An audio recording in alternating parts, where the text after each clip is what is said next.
Kahit hindi ka nagtatrabaho o wala pang regular na kita, pwede kang maging SSS member. Tatalakayin natin ngayon kung pwede bang magparehistro sa SSS ang mga housewives at students at kung paano nila ito magagawa ng legal at maayos.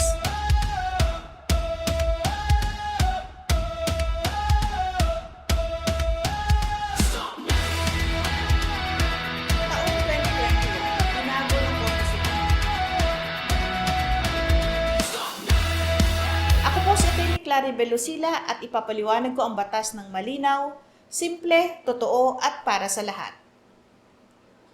Ang Social Security System ay nagbibigay ng benefits sa mga employed, self-employed, voluntary at OFW members. Sino-sino nga ba ang pwedeng maging SSS member? Ayon sa Section 9 ng Social Security Act of 2018, iniaalaw ng SSS ang self-employed at voluntary members na maging miyembro nito kahit hindi sila formally employed. Kahit housewives at students, pwede silang voluntary members.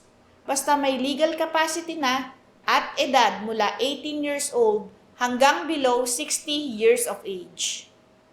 Ang mga voluntary members ay pwedeng mamili ng kanilang monthly salary credit para maging basehan ng kanilang monthly contribution sa SSS.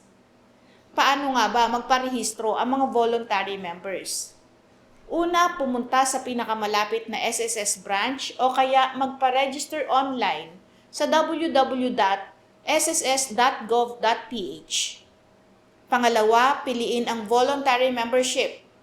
Mag-fill out ng SSS Form E-1 kung saan ilalagay ang personal information at magbibigay ng proof of identity.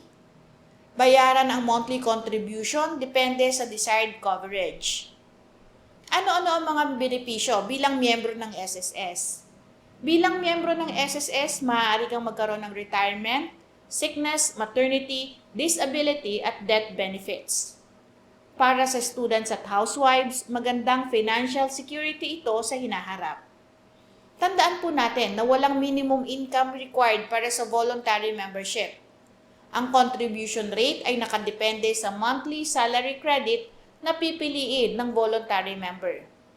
Magandang simulan agad kahit bata pa o wala pang trabaho. Kaya huwag palampasin ang SSS benefits. Para sa step-by-step guide, subscribe sa aking channel at huwag kalimutang i-like at i-share ang video na ito.